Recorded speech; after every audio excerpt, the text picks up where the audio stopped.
Good afternoon, Wrestling Inc. Welcome back to the Wrestling Inc. Daily. It's me, your managing editor, Nick Hausman, joined here as I'm every Thursday to get thirsty for some pro wrestling punditry. It's our very good friend, Paul Pratt, a.k.a. Polio Del Mar. Paul, welcome back to the Wrestling Inc. Daily.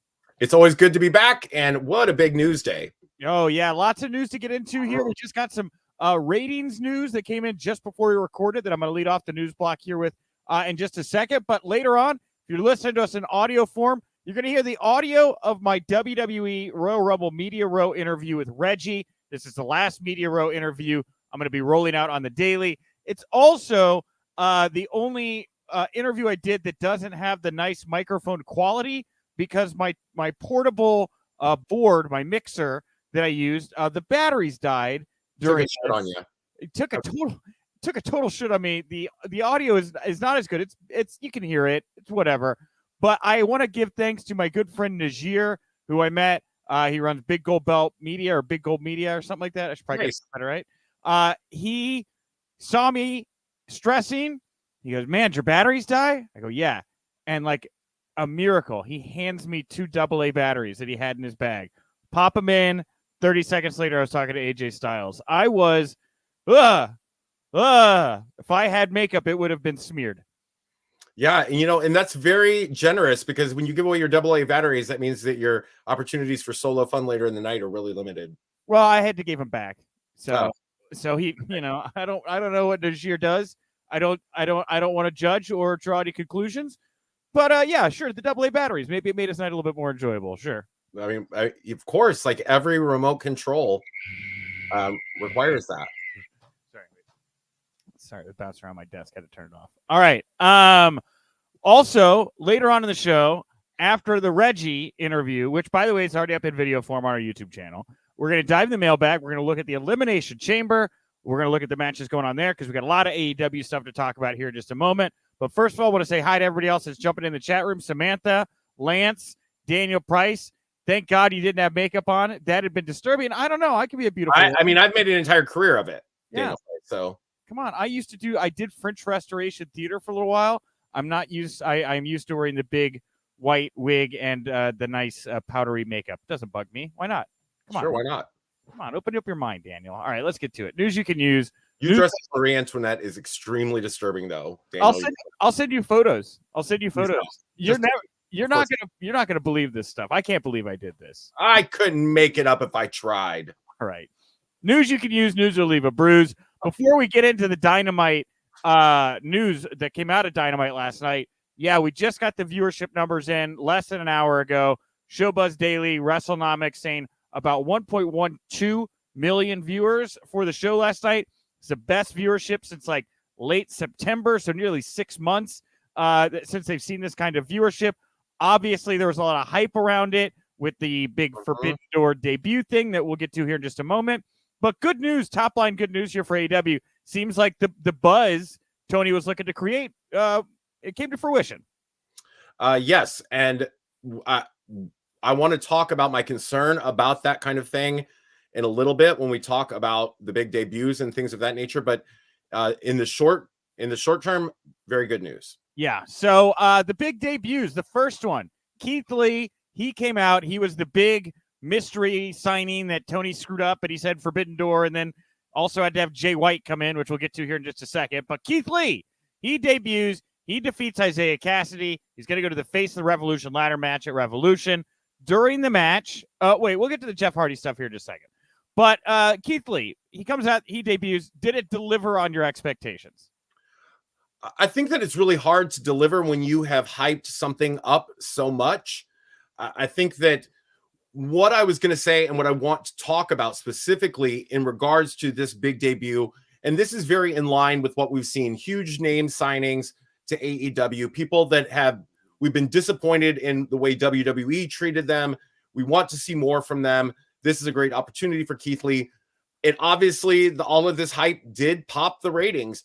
My concern is that this, to me, feels and smacks of that exact same thing that we saw during the Monday Night Wars, as we used to say, where people would come in, it would pop a rating, but the concern I have isn't whether or not they can attract these big names. They obviously can. They have the money and payroll for that. But can they sustain a storyline push for them? Is there a place on the roster for them? Whether or not they can bring them in is not in question. Whether or not they can better utilize them than what we were disappointed to see from WWE is in question. And where does Keith Lee fit in the landscape of things? Yeah, a very good question. I've seen Meltzer, Wade Keller, others. They had issues with his weight. I don't want to shame anybody, but I certainly looked at Keith Lee and I said, this is a much bigger man than I saw in WWE. And it's all upper body. He's got very toned legs for whatever it's worth. Like, it's right at the belt line where he becomes a lot bigger. It was a little distracting for me, honestly. You know what, that I have no problems with him being whatever size he might be. I just worry about the guy. I just worry about the guy at that size moving around like he does it. And like, I don't know, it seemed like he was taking heavier breaths at certain points as well, which made me it took me out of it a little bit, you know? My issue really here is that with signing so many people, where do they fall on the spectrum? And also at the same time, I want to point out something that I was very mindful of as this show progressed. So there was almost no mention of this big signing to hype the early part of the show. And then once Keith Lee came out, debuted, and competed, I don't think they ever mentioned him ever again. Yeah. There was a situation where it didn't feel prolonged big. You know what I mean? It did not feel like a prolonged type of surprise. Like, oh my God, referencing 2 matches later, I still cannot believe that we've seen massive Keith Lee here. What does this bode for the landscape of AEW? Sure. They talked about it in specific to that match. They talked about it in specific to Keith Lee being this big signing. But if he's such a big signing, are you going to keep talking about it throughout the night? We're like, where is this going? What will we see from him next week? Or is he just falling into the wayside because he's a one and done, pop the ratings and go right back to what we were at? Well, Issa here, by the way, welcome to the chat, Issa. Agreeing with you. Love Issa. She was saying Andrade, Malachi, Miro, they're not doing any better. And Malachi, was the House of Black really featured on Dynamite last night? I don't think they were. Not much. I would say that Malachi is doing better in the perception of him. Miro is barely seen anymore at this point. He's injured, isn't he? He's injured. He's off in like purgatory. Was he doing those White Room vignettes for a while? Maybe he is injured. And if he is injured, it would make me feel much better.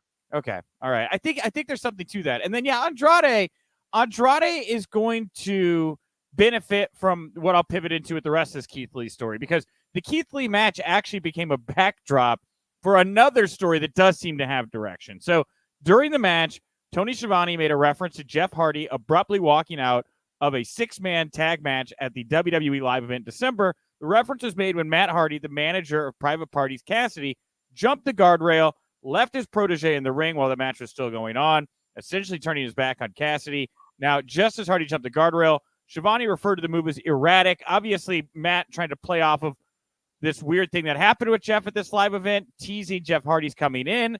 It would seem with his tease about, like, I think I'm feeling broken or whatever that he had on Twitter earlier, he's going to be spinning away from the Andrade House of Hardy stuff to do things with his brother, and that's going to leave Andrade, I think, with this stable of misfit talent that Matt has been carrying around for a while. I don't know if that's good or bad, but we'll leave him with something to do.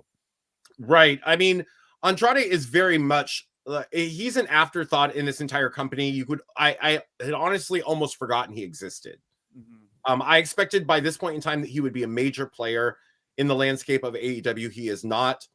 The benefit, I think, for Matt getting, broken off, so to speak, and to do his own thing with his brother, possibly entering AEW, is that, Private Party has lost any sense of personality, any sense of purpose.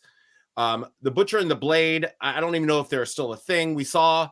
Doesn't bode well for you if you're the Blade and your contract's coming up. You're taking that power bomb. None of this bodes well for these people. No. I think that the benefit for Butcher and Blade is that it's very possible that if they were to leave, they would be considered a fairly high profile tag team that's exiting AEW. They'd be able to work a lot of territories, very high profile. I could see them going to places like NWA and Impact, whether or not that's considered a good or bad thing. I think they do great in New Japan too, especially with Andy. Absolutely. Yeah. The benefit, I think that, is there any benefit? Because I was going to say that the benefit is that, the bunny's still there, but she's nowhere to be seen either. So I think that we're going to be seeing a lot of people whose contracts are not renewed. Yeah, no, that I would guess that as well. We're just a couple months away from seeing, how many people's contracts aren't going to be renewed. But yeah, I looked at that Wardlow Powerbomb Symphony to Blade, and you got to move beyond the local jobbers or whatever at some point, and somebody's got to go in there. And I, honestly, probably one of the better matches Wardlow's had in recent memory. At least Blade tried to put a story together here with the thing. But yeah, it doesn't bode well. Not at all. And I think that we're going to begin to see the landscape of AEW truly begin to shift in a way that I think that some of us are resistant to right now, as these talents begin to be freed up, as the names that attracted many people, to be honest, to be very blunt, a lot of these high profile indie talents that were initial signings to AEW that gave it that early flavor of something as a real alternative to WWE. I don't think we're going to be seeing much of them. And I think that as that starts to, they start to slough that away, the people who are now replacing them, very high profile names that are coming in, are going to begin to reshape what we look at as AEW. Well, Jay White also made his debut on AEW TV last night. He helped the Young Bucks lay out the best friends backstage. And Tony Khan took to Twitter admitting that the reason Jay White was brought in and the deal was put together on Sunday for Jay to be there is that he made the slip of saying Forbidden Door when talking about the signing of Keith Lee. Obviously, that wasn't a real big Forbidden Door moment. The guy was a free agent, so there's no door. It's just more of a hole in the wall he walked through. A revolving door. A revolving door. Sure, that works as well. And so he wanted to deliver on the fans who had expected some kind of Forbidden Door moment. Enter Jay White. I mean, it really kind of sucked the air out of the room a little bit to admit something like the fact that Jay's only here because I screwed up. That we talk about dropping guys in and becoming aimless. This seems to be, look, as Issa is saying, the most lackluster debut ever. Another guy that's just there for, I guess, continuity promo-wise. We don't know where he goes now, right?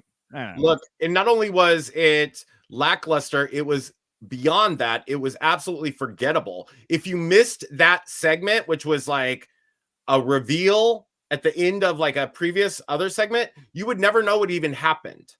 So unless you're following their social media or things where they might push that forward, you would not know. And unfortunately, I think that despite AEW having tremendously smart fans who are knowledgeable, aware, and cognizant of what is happening in wrestling around the world, Jay White is not he's one of those people who the casual viewer that they're looking to attract from WWE is going to be like, I don't even know who this guy is.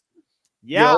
It's nothing. And if you don't know all of this, like layers and layers of history from Japan, which even I don't, because I'm not huge on Japanese wrestling, you're going to have to lay out a story that makes sense for people. Well, and I don't think this is the story they want to see. Sorry. Keith here saying there was a promo with Cole and the Young Bucks bringing up how Omega had heat with White and also the Bullet Club. So I guess I missed that. No, they did say that. That was like towards the end where they were like, what were you thinking bringing him in? Like that's I think they even literally said that's Kenny's arch nemesis. And then they were like, Brandon, did you know about this? And he said the Reddit line. That's right. Yeah. I think I read about it on Reddit. Okay. Yeah. Sorry. Washed over me there as I was working and watching at the same time. Because it was lackluster. Yeah, but it did not have any impact. I don't think they're going to deliver on a Bullet Club feud either. And I don't know how long until Kenny Omega is back. I didn't get the vibe from the initial injury report that this was going to be some quick little thing. It sounds like this guy's getting pieced back together from the inside out. So I don't know, man. It's just Jay White's there.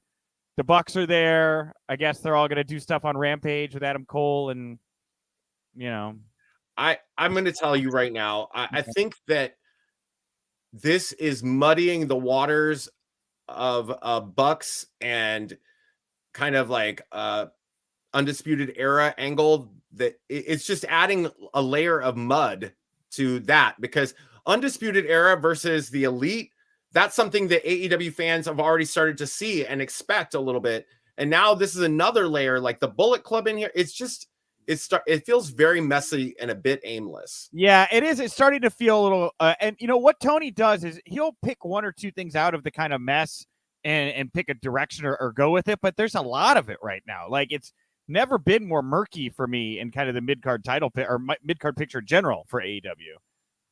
I saw a question from Keith that says, are we saying AEW should just go away? And that's not at all what I'm saying. I really enjoy AEW. I absolutely think that AEW, though, unlike people who are these WWE enthusiasts or AEW enthusiasts where neither does any wrong, there's a tremendous amount of good that's happening in AEW, but there's a lot that happens that leaves casual viewers or even more informed viewers, perhaps such as Nick and I, scratching our head going, what in the hell is the end game here? You know, is there an end game? Let's talk about a couple things I did like on Dynamite last night. Not that I disliked the Keith Lee, Jay White stuff, but again, I'm not invested yet, and I think we've covered all the reasons why. There was former WWE NXT superstar AQA, Zeta Ramir in NXT. She debuted, was defeated by Jade Cargill in a TBS title match. I love the story is Jade Cargill is going out and trying to have good matches to prove to people she can be a competent champion. It's actually pretty easy to digest, and I thought this was another good bout from Jade here. Look, Jade Cargill I think that she is one of the things that they are absolutely doing right with this company, hands down, no questions asked. I think that a lot of people are really resistant to Jade because they see her level of inexperience, but you cannot watch a single Jade Cargill match. If you watch them sequentially, you will see dramatic improvement, including last night where she tried some things that were clearly brand new to viewers. This is a woman who's busting her ass to improve week after week because she wants to live up to the investment that they're making in her. Good. Yeah. And like I say, it is a very easy story for me to track, right? Is Jade Cargill going to show up and deliver? And as long as she keeps doing that and holds her title, I'm in, right? The fans are obviously in. She's got the look of a star, no doubt about it. She looks the part of a world champion, right? So she looks the part of, this is a woman. She is a tall woman. She is a very muscular woman.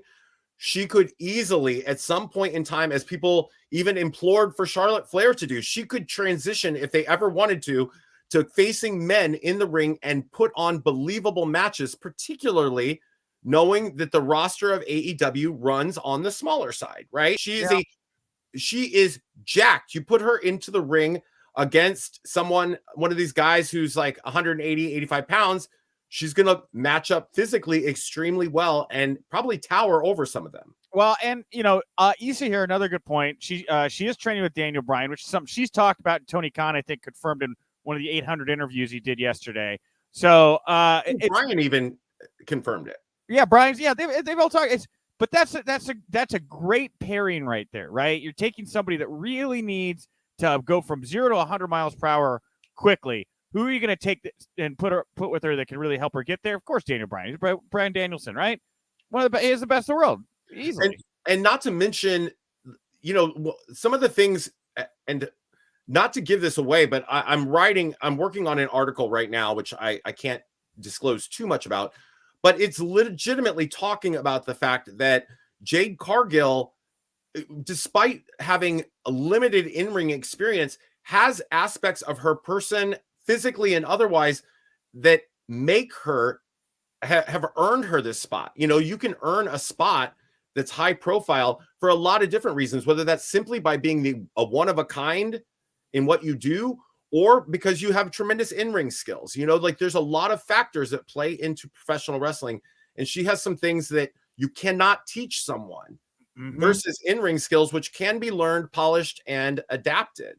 Well, I thought the main event delivered big time too. Hangman Page, Lance Archer for the AEW title, in a Texas death match. This thing got going right from the get. Didn't even have to wait to get to the ring. Started backstage, brawled everywhere, very bloody. That glass spot looked great. The forks, the tables. I mean, if you like violence, and blood, this was a match for you. If you don't like that stuff, I can see people turning off the channel.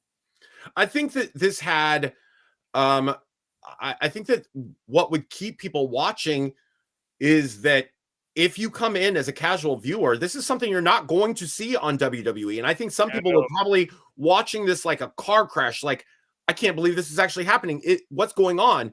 Because this is a style of wrestling that most people do not see on network television. It's a style of competition that, lives best sometimes on Fight TV with Game Changer Wrestling and other locations like that.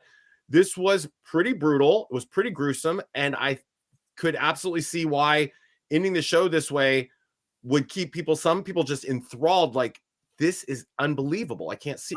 And you had Jake Roberts there, and you had Dan Lambert running around and unhooking the top rope, which I thought was a great visual and maybe the best use of Dan Lambert in a while, to be completely honest.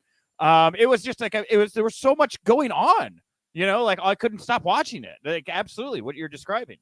It was a situation that, for me, once we get past talking about the actual spectacle of the match, which was very well done, I thought it was, highly competitive.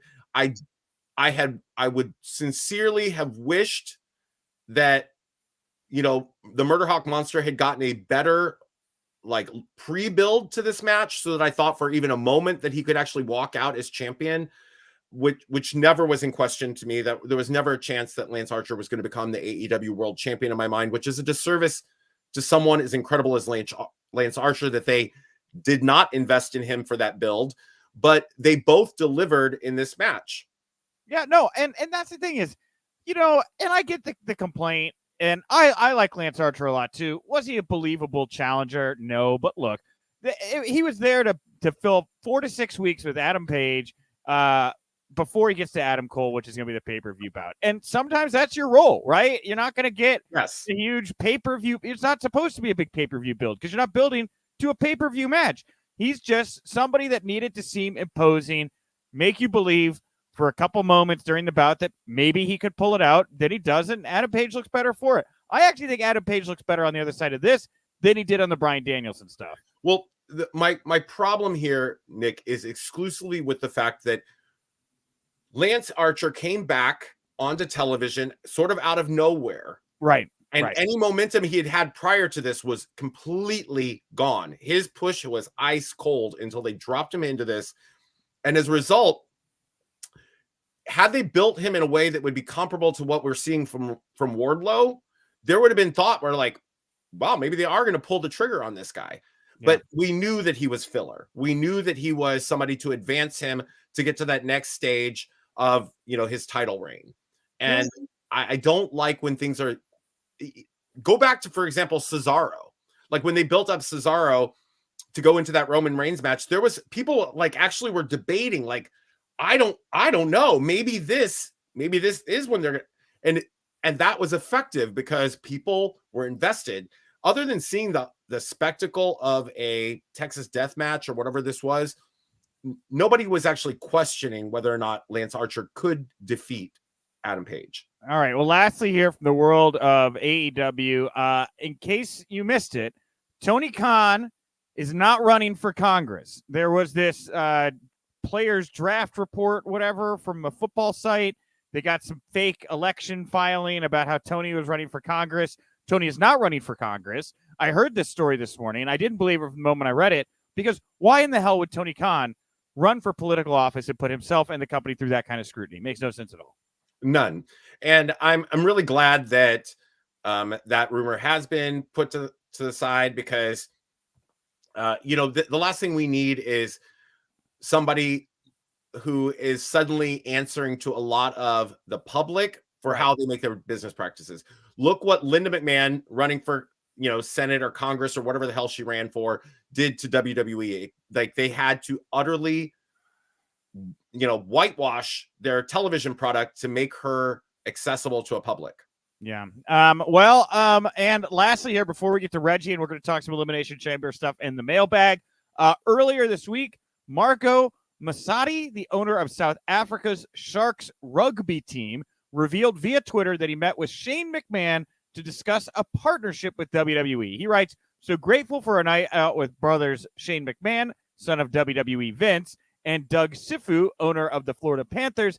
Excited for a partnership between WWE and rugby." So a lot of people taking this as Shane McMahon still operating and working on behalf of the WWE. Do you look that deeply into this or no?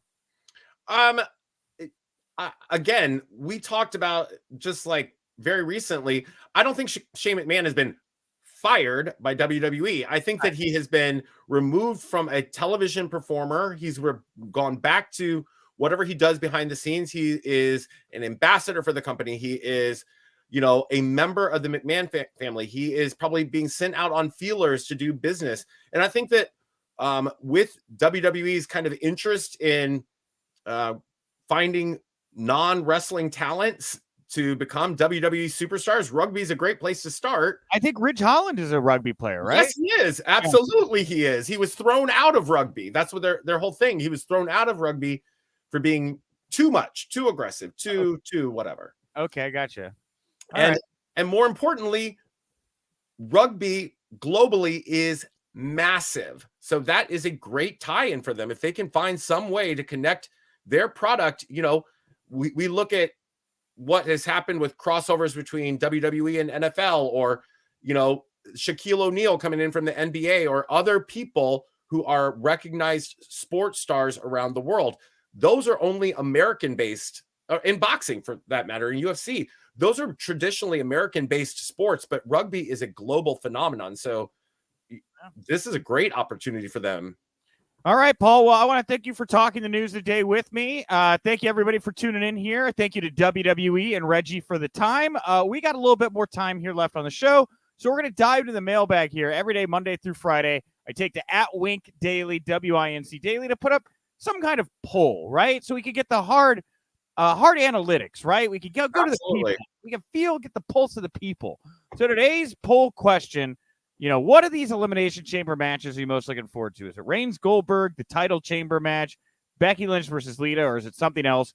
With almost 200 votes here, 56.8 are in for the title chamber match, 28.4 Becky versus Lita, only 10.9 for Reigns versus Goldberg, and 3.8 for pretty much everything else. What are your takeaways here from the poll, Paul?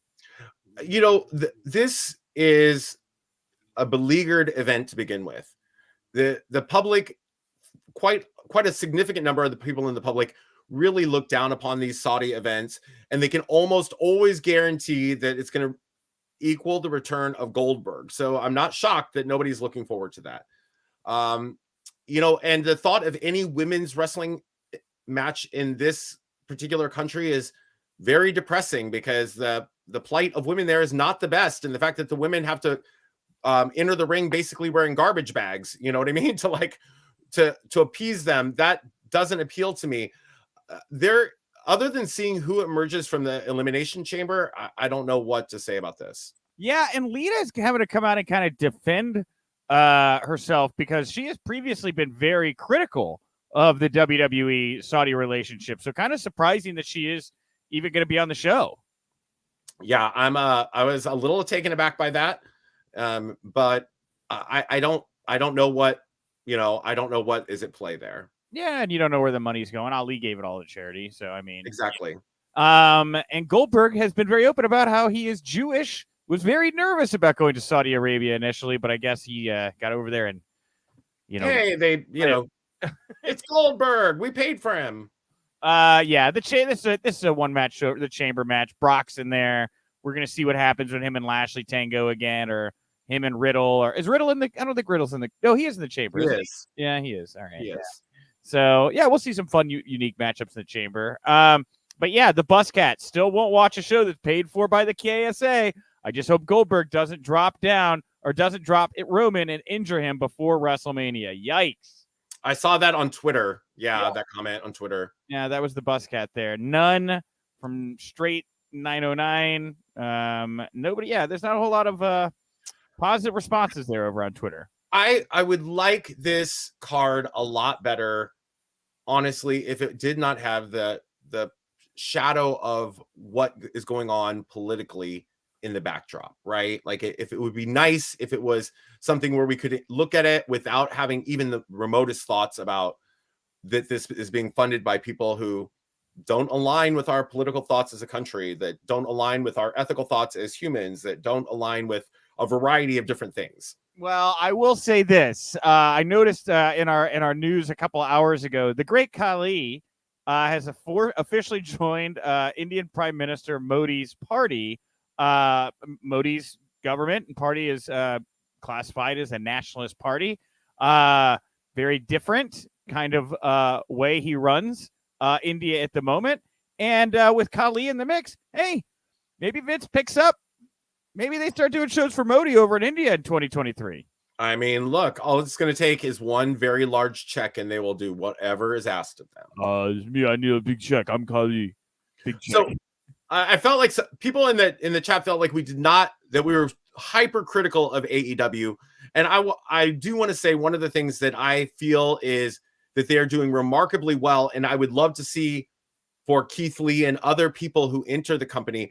Adam Cole is absolutely, they're doing everything right with him, in my opinion. I honestly think that Adam Cole needs to be the person who takes that belt off of Adam Page.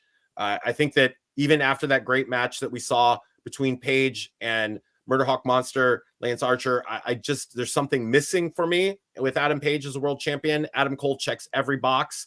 And I think that the best form of revenge to show that they have truly won that Wednesday Night War is to steal the champion from NXT and make him their champion. Yeah, and like I really like what they've been doing with Punk. I think Punk has come in and the stories he's telling right now with MJF, and I could see him spinning out and telling a great story with whoever's next in line. I'm not really worried about Punk. It was a little weird to me that Sting and Darby came out and had his back, and then he had to go find another partner. well, yeah, because they're like, well, if we can't both do it, you know what I mean? It's like if both of us can't do it, then none of us is going to do it. I thought they were going to use that as the opportunity to debut the new person, but I love the way they are doing with Punk, because Punk has noticeably elevated MJF. Daniel Bryan, I think that they tried to elevate Hangman with that program. It did not feel like that's exactly what came out of it. But at the same time, it was an effort. They're not just bringing people in and slotting them in at the top. They are actually using those individuals and the notoriety that they bring with them to help elevate a significant number of AEW talents. All right. And with the super chat for the close, Mike D, Doink the Clown, Matt Bourne, 2022 Hall of Fame. Ain't that the truth, right? Him, Horowitz. Man, you know what? I would love to see Doink in. I think Doink, honest to God, is one of the gimmicks that they screwed up so bad, because when he first came out as that terrifying, creepy clown, he had all the makings. He could have been like that generation's The Fiend, right? He was. Sure. Nobody is more scared. People are one of the things that they're most scared of is clowns, especially creepy ones like that steal your children and take them into a sewer. All right. Well, hey, I want to thank everybody for tuning in here today. It has been a lot of fun. Get that. Oh, yeah. I'll be back tomorrow to close out the week with TK Trinidad. I don't know if I'm going to run an interview tomorrow or not. We did 4 this week, so I think tomorrow it'll just be me and TK for a little while. But if you like the Wrestling Inc. Daily, like our good friend Andrew Cormos, who says the Wink Dailies are more entertaining than any WWE product. Hey, Andrew, copy paste what you just wrote over to our iTunes page. Put a 5-star rating next to it. That stuff always helps. You want to help grow the show, find new viewers, move us up those ever important chartable charts. Copy paste your nice thoughts over onto the iTunes page or Spotify, wherever your podcast platform is. Make us look good. SportWrestlingInc.com, also on all the socials. And come back here tomorrow night after SmackDown for the Wrestling Inc. podcast, where we're going to be talking all about SmackDown. It's a lot like this show. It's just at night, and it's got different people. All right, Paul, what do you want to put over? Oh, man. I would like to say I'm only a few followers away from 900 on Twitch. So if you're watching this on Twitch, follow or maybe even subscribe to twitch.tv/Pollo Del Mar. Follow me on Twitter, the Glamazon PDM, Instagram, Pollo Del Mar Fans. if you happen to be in Oak Grove, Kentucky this weekend for NWA Power Trip, come looking for me because I'm going to be there hanging out, doing a little bit of behind the scenes fun, which is very, very exciting and very unusual and new for me. But nevertheless, connect with me on socials and let's talk more wrestling. All right, everybody. And I'm at Nick_Houseman over on Twitter. Thank you all so much for tuning in. I'll talk to you tomorrow. And remember, if you winked, you didn't miss it.